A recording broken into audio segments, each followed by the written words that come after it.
Hi, and welcome to Studio SN. My name is Sara Naumann, and today I'm going to show you a fast and easy card background with washi tape. My card features a simple washi tape background that provides a really nice contrast to my stenciled card focal. And this background is super easy to do. So why don't we start there with the washi tape, and then we can talk about the leaves and how to stencil those on with embossing paste. So the first thing I'll do is bring in a piece of white cardstock. And this is just a standard weight white matte cardstock that I'm going to be working on. I have two washi tape colors here, a really pretty yellowy green with a gray background, and then this green and white pattern. And I'm just going to start applying the strips of washi tape going across, diagonally across my piece of cardstock. Now, if you've not worked with washi tape in the past, this is how easy it is. It comes on rolls like this, really fun colors and patterns. Now you can see that it's slightly translucent. I think you can see my finger under here. So whatever paper I put this down onto is going to sort of show through, which is why I like to pick a white or an off-white color. So you could even see, in contrast to the brown of my craft sheet, that really sort of dulls it down, but here it's nice and bright. So I pop this down on one side, and then I'm going to come along with my green and add this right next to it. Now I am leaving a bit of space in between there, and the reason for that is because with two pattern designs, it's nice to leave a white space in there so that the two patterns don't sort of clash or compete with one another. And then what I'm going to do is go ahead and add another strip of the green over here and sort of work, side to side outwardly like that. And I'll spare you the detail of watching me do that. I think you can get the point of applying that washi tape. And then when I'm done with that, I'm going to have a piece that looks like this. So all of my washi tape is down there. You can really see then the benefit of having that white sort of border in between all of those. It really prevents those colors from clashing with one another. The other thing I found with this background is that I chose two colors, you can tell, that are sort of similar. So they're in the green-yellow family. It works best with this technique if you don't choose designs that have super high contrast with one another. So like a black and white pattern and a hot pink together will be a bit too much for this background. So I kept mine a bit tone on tone, if you will.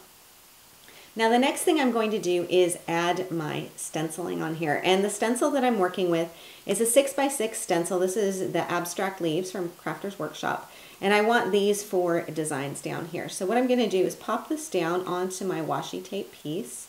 And you can hold this down while you do your embossing paste.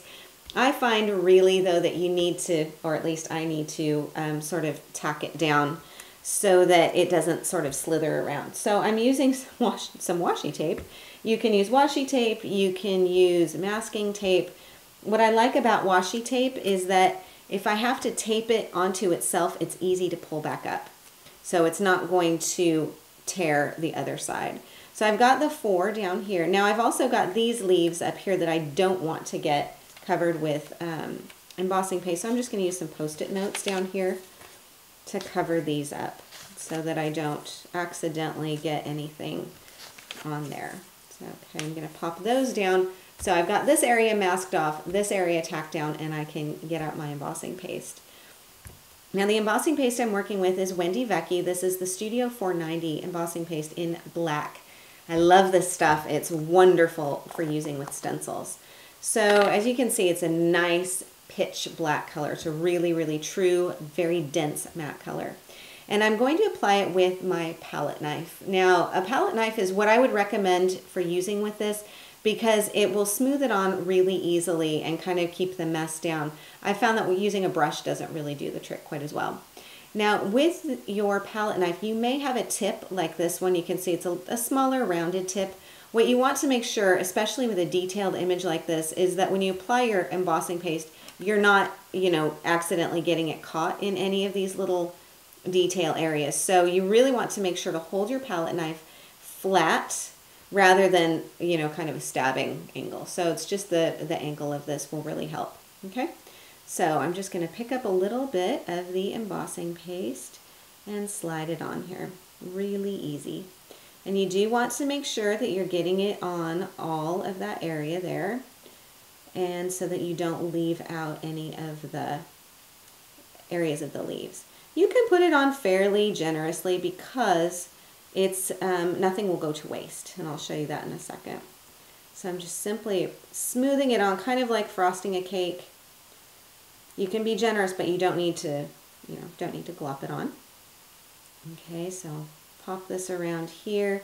Make sure that I've got all of those little areas there. So I've got all of my leaves covered. And then what I can do is use the flatter side of my palette knife to scrape away any excess.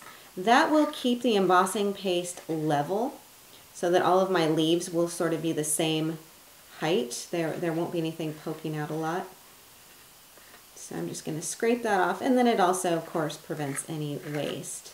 Now, when I'm done filming this, I'm going to wash my stencil right away in cool water and with some liquid dishwashing soap so that I don't have that sort of on there forever. Okay, so I'm just able to scrape that back up, and then I'll go ahead and put the lid back on here so this doesn't dry out. Okay, and then I can go ahead and remove my Post-it notes, set those aside, easily get at my washi tape on here and over on this side. And then I'm just going to lift this up here. I can see I made a bit of a mistake with the Post-it note here, but I'm just going to mop that up and take a baby wipe and see if that will remove some of that and just clean that off. Hopefully that will work. If not, you can put an embellishment there. The one thing I want to point out though is look at the crisp detail with this. Every time I use this embossing paste, I always think with a stencil like it will seep through or it will bleed around, but you know what? It doesn't. I just love it. It's so crisp, it's so clean, and I love how it looks up against that green background on there. So let me show you now how I've put the card together. I would set this aside and let it dry, and the dry time is going to depend on the thickness of your embossing paste. I usually give it about half an hour to an hour, and it's usually dry by then, especially because it's not a huge surface that I'm covering. You don't want to heat set it with an embossing gun because that will cause it to bubble. And that may be a look that you want for something else. I think with a design as detailed as this, though, you might not want that. So just let it air dry. It doesn't take very long. So now with the rest of my card, I've got another strip of washi tape going across here that's just been matted on white and then on black cardstock. The ribbon goes around here, and then I have it simply matted onto white, green, and black cardstock, and then I have it onto a craft brown card base here. So this is how easy it is to make a fun, colorful background using washi tape. If you like this technique, you might also enjoy my book, 20 to Make Washi Tape Cards. And this book features 20 washi tape techniques plus 20 alternate cards. So you get 40 card projects in all with complete instructions. Now, 20 to Make Washi Tape Cards is published by the award-winning UK publisher Search Press, and it's available in craft stores and online worldwide. I really hope you enjoyed today's show. For more ideas and inspiration, please do stop by my website at saranaumann.com. Thank you for joining me on Studio SN, and I will see you again next time.